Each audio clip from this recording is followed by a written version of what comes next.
Bismillahirrahmanirrahim. Assalamualaikum warahmatullahi wabarakatuh. Alhamdulillahirabbil alamin wassalatu wassalamu ala asrofil anbiya'i wal mursalin wa ala alihi washabihi ajma'in ma ba'du. Alhamdulillah uh, Alhamdulillah di sini kami dari kelompok 5 akan sedikit menjelaskan tentang makalah kami terkait dengan penciptaan Nabi Adam alaihissalam. Nah, di sini yang pertama itu yaitu penciptaan Nabi Adam alaihissalam. Bahwasanya Nabi Adam ini adalah nabi pertama yang diciptakan oleh Allah SWT. Dalam surah Al-Baqarah ayat ke-30. Nah, para malaikat itu berdialog kepada Allah Subhanahu wa taala tentang penciptaan khalifah di muka bumi. Yang artinya, ingatlah ketika Tuhanmu berfirman kepada para malaikat, sungguhnya aku hendak menjadikan seorang khalifah di muka bumi. Mereka berkata, mengapa engkau hendak menjadikan khalifah di bumi itu orang-orang yang membuat kerusakan padanya dan menumpahkan darah? Padahal kami senantiasa bertasbih dengan memuji engkau dan menyucikan engkau. Maka Allah SWT berfirman, sesungguhnya aku mengetahui apa yang tidak kalian ketahui. Surah Al-Baqarah ayat ke-30. Nah, dalam ayat ini itu dapat dipahami bahwasanya para malaikat itu mereka sempat mempertanyakan mengapa Allah hendak menciptakan khalifah di atas muka bumi yang nantinya mereka akan berbuat kerusakan serta saling menjatuhkan.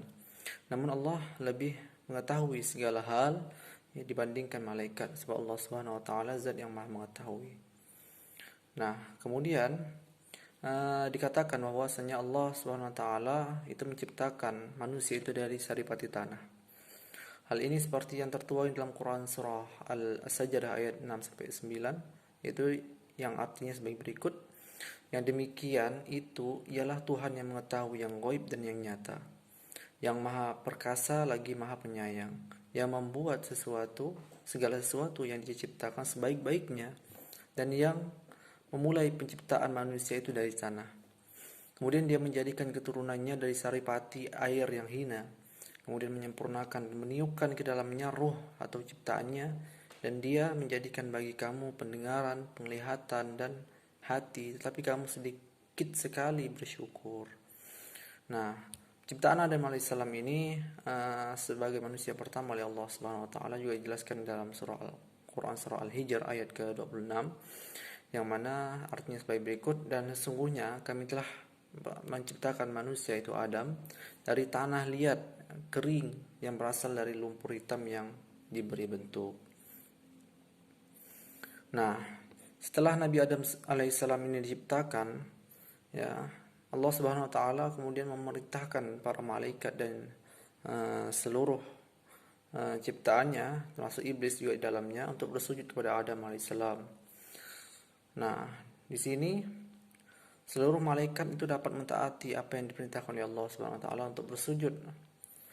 Sedangkan seperti yang dijelaskan di Quran surah Al-Baqarah ayat ke-34, yang artinya, dan ingatlah ketika kami berfirman kepada para malaikat, sujudlah kamu kepada Adam, maka sujudlah mereka kecuali iblis.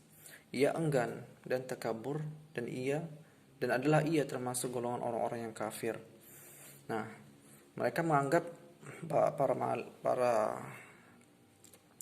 para syaitan ini menganggap bahwasanya diri mereka itu lebih baik, lebih mulia dibandingkan oleh manusia. Dikarenakan dia diciptakan dari api, sedangkan manusia itu hanya dari tanah. Nah, itu ketika penciptaan Nabi Adam alaihissalam. Kemudian wujud dan usia daripada Nabi Adam alaihissalam. Nah, di sini Allah Subhanahu wa taala dikatakan bahwasanya Allah Subhanahu wa taala itu menciptakan Nabi Adam tuh dengan tubuh yang lengkap. Tinggi Nabi Adam alaihissalam itu mencapai 60 hasta atau sekitar 18 meter. Atau ini berbeda ya dengan tubuh kita manusia pada zaman sekarang itu yang hanya di bawah daripada 2 meter. Nah, di sini terdapat dalam riwayat hadis Al-Bukhari yang disabdakan bahwasanya dari Abu Hurairah radhiyallahu anhu dari Nabi sallallahu alaihi wasallam, Beliau bersabda, Allah menciptakan Adam alaihissalam itu tingginya 60 hasta. Kemudian dia berfirman, pergilah kamu dan berilah salam kepada para malaikat. Dan dengarkanlah bagaimana mereka menjawab salam penghormatan anak keturunanmu. Maka Adam menyampaikan salam, Assalamualaikum, salam sejahtera untuk kalian. Kemudian mereka menjawab, Assalamualaikum warahmatullah. Mereka menambahkan kalimat warahmatullah. Nah, setiap orang yang akan masuk surga sifatnya seperti Nabi Adam alaihissalam, dan manusia terus saja berkurang tingginya sampai sekarang. Dalam hadis riwayat Al-Bukhari. Nah, selain daripada tinggi badannya yang tinggi, bentuk tubuhnya yang besar, Nabi Adam alaihissalam juga memiliki umur yang panjang. Dikatakan bahwasanya Nabi Adam alaihissalam ini memiliki umur hingga 1000 tahun. Bahkan dalam salah satu riwayat hadis dikatakan bahwa Nabi alaihissalam ini memberikan 40 tahun umurnya kepada Nabi Daud.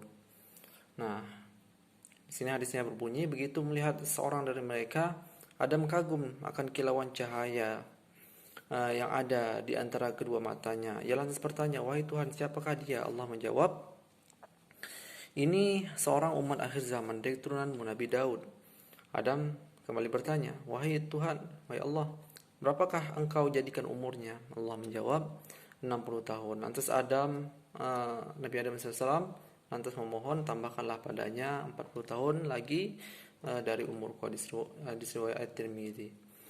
Nah, setelah diciptakan Nabi Adam alaihissalam, Nabi Adam menjalani kehidupannya di surga ya. Namun diceritakan bahwa Nabi Adam mulai merasa kesepian. Kemudian dengan alasan ini Allah SWT menciptakan pasangan untuk Nabi Adam, yaitu Hawa.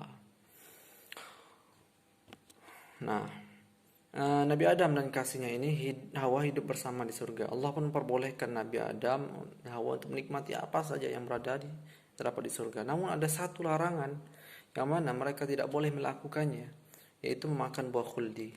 Dan dalam ini Allah berfirman, wahai Adam, bukan anak Adam tapi Adam, wahai Adam, tinggallah engkau dan istrimu di surga ini dan makanlah makanan yang banyak lagi baik di mana saja yang kamu sukai. Dan janganlah kamu mendekati pohon ini yang menyebabkan kamu termasuk orang-orang yang zalim. Nah, dalam kesempatan inilah ya, maka iblis la'natullah alaihi itu mengganggu manusia, mengganggu Adam dan Hawa. Dikatakan bahwasanya pada suatu ketika iblis menghasut Adam dan Hawa untuk mencoba daripada buah khuldi. Mungkin sekian dulu penjelasan dari saya, akan dilanjutkan oleh materi selanjutnya. Wallahu a'lam bishawab. Assalamualaikum warahmatullahi wabarakatuh. Bismillahirrahmanirrahim. Baiklah, di sini saya akan melanjutkan penjelasan dari makalah kami. Ya, saya akan menjelaskan bagian keempat, yakni asal-usul Hawa. Wanita adalah manusia kedua yang diciptakan selepas Nabi Adam alaihissalam, dan penciptaan wanita yang bernama Hawa adalah sebagai teman dan pasangan kepada Nabi Adam di surga. Nabi Adam dan Hawa dinikahkan dan kemudian hidup bahagia di surga dan bebas menikmati apa saja yang ada di surga kecuali sebuah pohon dan buah larangan, yaitu buah khuldi.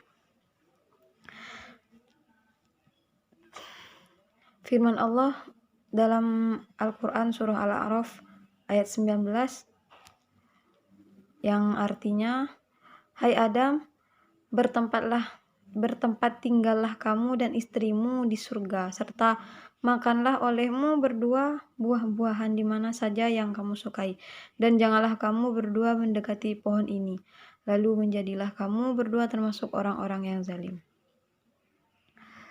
Karena iblis dendam terhadap bangsa manusia, iblis berusaha menyesatkan mereka berdua dan mencoba dengan segala usaha supaya Adam dan Hawa mendekati pohon larangan tersebut. Dan akhirnya Nabi Adam dan Hawa termakan dengan rayuan iblis tersebut. Kemudian penciptaan Nabi Adam dan Hawa turut juga tercatat di dalam kitab pegangan agama Yahudi, yakni kitab Old Testament, kitab Kejadian, dan turut menceritakan tentang kisah-kisah pelanggaran perintah tentang makan buah larangan itu.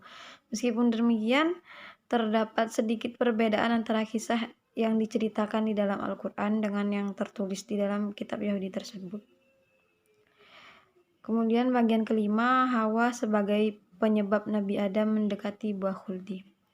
Di dalam kitab Talmud, kitab pegangan kedua agama Yahudi dari hasil tangan manusia turut menyebut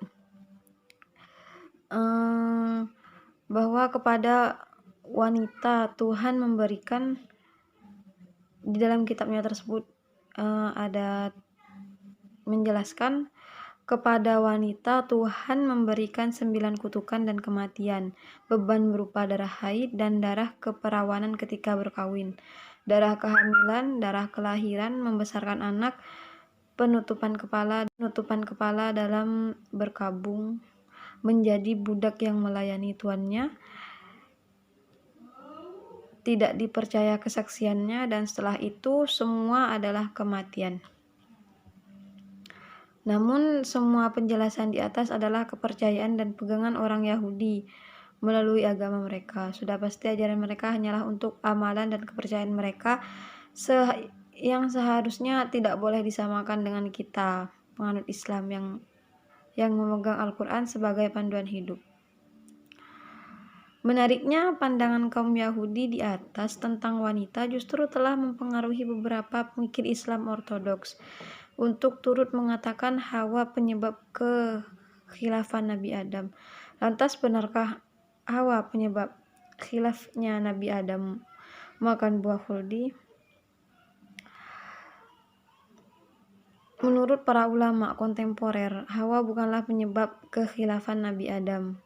Pendapat mereka dikuatkan dengan hujjah dan beberapa dalil yang tercatat di dalam Al-Quran, yakni di dalam surah Al-Baqarah,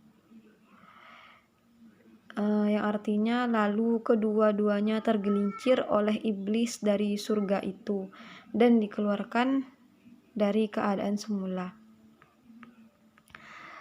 Melalui dalil di atas jelaslah yang penghasut Adam untuk memakan buah khuldi itu adalah iblis, bukannya Hawa yang dikatakan memperdaya Nabi Adam, yang seterusnya membawa pada penyingkirannya. Melainkan mereka berdua sama-sama terperdaya atau termakan dengan hasutan iblis yang bersumpah palsu ketika menerangkan tentang kebaikan makan buah khuldi tersebut. Ayat di atas menekankan kata ganti mereka berdua, yaitu makna mereka bersama-sama. Fa'azallahuma syaiton. Bersama-sama melakukan kesalahan. Bukan hanya seorang yang terperdaya dengan iblis lalu kemudian memperdaya seorang lagi. Jadi mereka berdua memang sama-sama termakan oleh rayuan iblis tersebut untuk memakan buah yang sudah jelas-jelas diharamkan oleh Allah Subhanahu wa taala. Baik, cukup itu saja dari saya, kurang dan lebihnya saya mohon maaf. Wassalamualaikum warahmatullahi wabarakatuh.